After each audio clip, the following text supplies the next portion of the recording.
বিকেলের নাস্তা একদম সহজ উপায়, কোনো রকম ঝামেলা ছাড়াই ঝটপট অল্প কিছু উপকরণ দিয়ে তৈরি করে ফেলেছি দারুণ মজাদার গরু মাংসের নাস্তা। এই নাস্তাগুলো তৈরি করা কিন্তু খুবই সহজ, এর খেতে কিন্তু অসম্ভব মজাদার হয়ে থাকে। আসসালামু আলাইকুম এভরিওয়ান, সবাই কেমন আছেন? আশা করি সবাই খুব ভালো আছেন। আবারও চলে এলাম আপনাদের মাঝে নতুন একটি রেসিপি নিয়ে। আজকে তৈরি করেছি দারুণ মজাদার গরু মাংসের নাস্তা। মজাদার নাস্তাটা খুব সহজে কীভাবে তৈরি করেছি চলুন সেই ফুল রেসিপিটি দেখে নিই।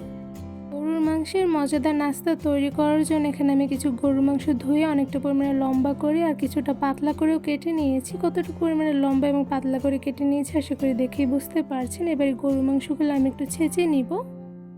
এবার গরুর মাংসগুলো একটা একটা করে খুব ভালোভাবে ছেঁচে নিতে হবে, এতে করে যখন গরুর মাংসগুলো আমি মশলা দিয়ে ম্যারিনেট করবো সেক্ষেত্রে কিন্তু গরুর মাংসের মধ্যে মশলাগুলো খুব ভালোভাবে মিশে যাবে। এই গরুর মাংসগুলো একটু ছেঁচে নিলে সেক্ষেত্রে কিন্তু গরুর মাংসগুলো আরও অনেকটা পরিমাণে পাতলা হবে। তো এখানে দেখতেই পাচ্ছেন কতটা পরিমাণে পাতলা হয়েছে। এবার সেমভাবে বাকি গরুর মাংসগুলো আমি এভাবে ছেঁচে নিব।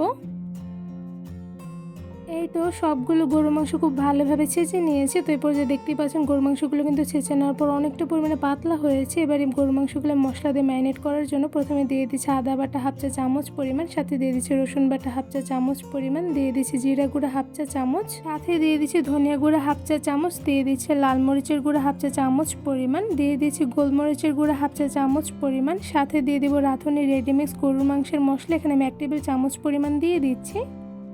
এবার দিয়ে দিচ্ছি সয়া সস 1 টেবিল চামচ পরিমাণ, সাথে দিয়ে দিচ্ছি টমেটো সস 1 টেবিল চামচ পরিমাণ, সাথে দিয়ে দিচ্ছি স্বাদ মতন হাফ চা চামচ পরিমাণ লবণ। এবার দিয়ে দিচ্ছি ভাজা জিরা গুঁড়া হাফ চা চামচ পরিমাণ। এবার গরুর মাংসের সঙ্গে সবগুলো মশলা খুব ভালোভাবে মেখে মিশিয়ে নিব।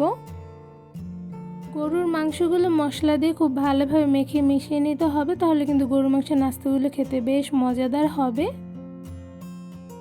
এই তো সবগুলো গরুর মাংস মশলা দিয়ে খুব ভালোভাবে মেখে মিশিয়ে নেওয়া হয়ে গিয়েছে। এবার এই ম্যারিনেট করা গরুর মাংসগুলো আমি একটি সাইডে ঢাকনা দিয়ে ঢেকে প্রায় 1 ঘন্টার মতন রেস্টে রেখে দিব।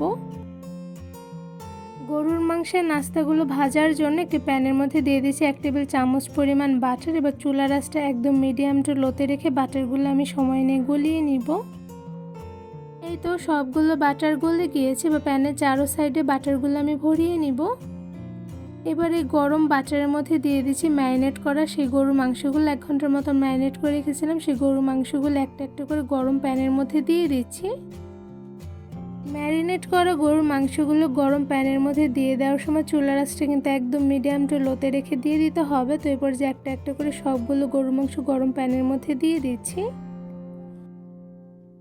মশলা দিয়ে ম্যারিনেট করা গরুর মাংসগুলো গরম প্যানের মধ্যে একটা একটা করে সবগুলো দিয়ে দাও কিন্তু হয়ে গিয়েছে। এবার মিডিয়াম টু লো আছে অনেকটা সময় নিয়ে গরুর মাংসগুলো আমি রান্না করে নিব।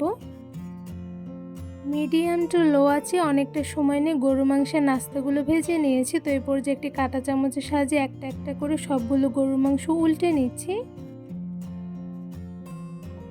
কাঁটা চামচের সাহায্যে একটা একটা করে সবগুলো গরুর মাংস উল্টে নেওয়া হয়ে গিয়েছে। এবার আরও কিছুটা সময় নিয়ে অল্প আছে গরুর মাংসগুলো ভেজে নিব। গরুর মাংসগুলো ভেজে নেওয়ার সময় চুলার আঁচটা মিডিয়াম টু লোতে রেখে একটু বেশি সময় নিয়ে ভেজে নিলে সেক্ষেত্রে গরুর মাংসগুলো কিন্তু ভেতর থেকে পারফেক্টলি কুকড হয় আর সাথে খুবই জুসি হয়। তো এরপর যে গরুর মাংসগুলো অল্প আছে অনেকটা সময় নিয়ে আমি ফ্রাই করে নিয়েছি। বেশ কিছুক্ষণ সময় নিয়ে চুলার আঁচ মিডিয়াম টু লোতে রেখে গরুর মাংসগুলো ফ্রাই করে নিয়েছে। তো এরপর যে গরুর মাংসের সাইডে কিন্তু খুব সুন্দর কালার চলে এসেছে। এরপর যে একটি কাঁটা চামচের সাহায্যে একটা একটা করে সবগুলো গরুর মাংস উল্টে নিচ্ছি। অনেকটা সময় নিয়ে মিডিয়াম টু লো আছে গরুর মাংসগুলো উল্টে পাল্টে ভেজে নিয়েছে। তো এরপর যে দেখতেই পাচ্ছেন মাশাআল্লাহ গরুর মাংসের দুইটা সাইডে কিন্তু খুব সুন্দর কালার চলে এসেছে, সাথে গরুর মাংসগুলো কিন্তু খুব সুন্দরভাবে ফ্রাই হয়ে গিয়েছে। এবার এই সবগুলো গরুর মাংস আমি একটি পাত্রে বেড়ে নিব।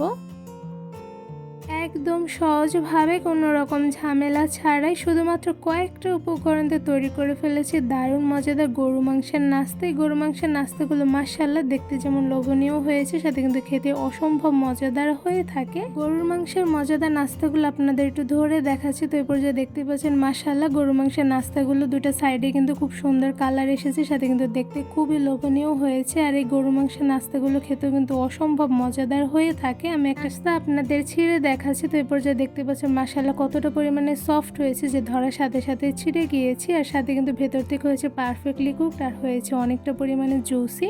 এই গরুর মাংসের নাস্তাগুলো একবার বেশি করে বানিয়ে ছোট থেকে বড় সবারই কিন্তু দিতে পারবেন, যা খেয়ে সবাই খুব প্রশংসা করবে। গরুর মাংসের নাস্তাগুলো এমনি খেতে যেমন ভালো লাগে, সাথে কিন্তু সস দিয়ে ভরিয়ে খেতে বা পরোটা পোলাও দিয়ে খেতেও কিন্তু বেশ মজাদার হয়ে থাকে।